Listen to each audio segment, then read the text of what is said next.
But I want to start and just ask you a question. Do you ever get the feeling that God likes having us in situations and seasons where we don't know what's going on or what's up or what to do? And if you've ever been in an extended state of limbo like the wilderness represents, you know that it is exhausting, that it is tiring, that it is wears down on you. And I think a lot of you could probably relate with feelings like that in this season. But God uses those times to draw us closer to him. You know, the main point of this passage, I really believe, the overarching theme is that God has this gloriously good future planned and promised for the children of Israel. But in the wilderness season, they are receiving lessons and teaching, and something is being produced in them that is necessary for them to go in and possess the promised land and prosper in the promised land without it destroying them. It says in New King James in verse 16, to do you good in the end was the purpose of the wilderness season.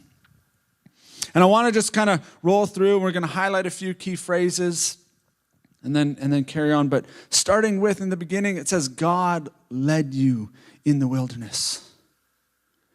We didn't end up in the wilderness on accident. It didn't just kind of happen and we stumbled into it. There's actually a leading of God into that season and into that time. And he has a purpose in it. It says to humble you.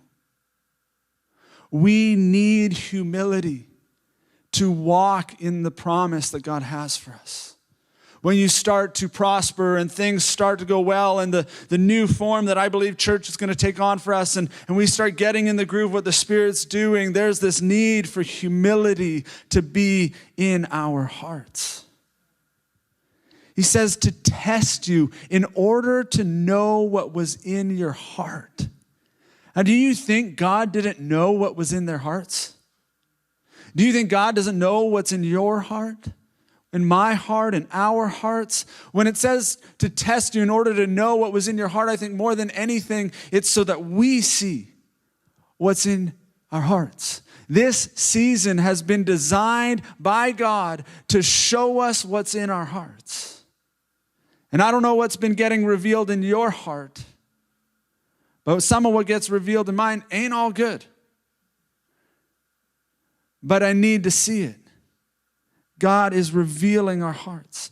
It says, God caused you to hunger. God caused you to hunger. Why? So that he could feed you with manna that you nor your ancestors knew. God wanted to show them that he had provision for them that they had never dreamed of, that they had never thought of, that they never even knew existed. He gave them water from a rock.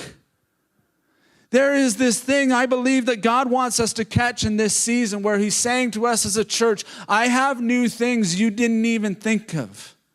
I have new ways that I want to provide, new ways that I want to lead you that you've not even seen, that have not even entered your mind.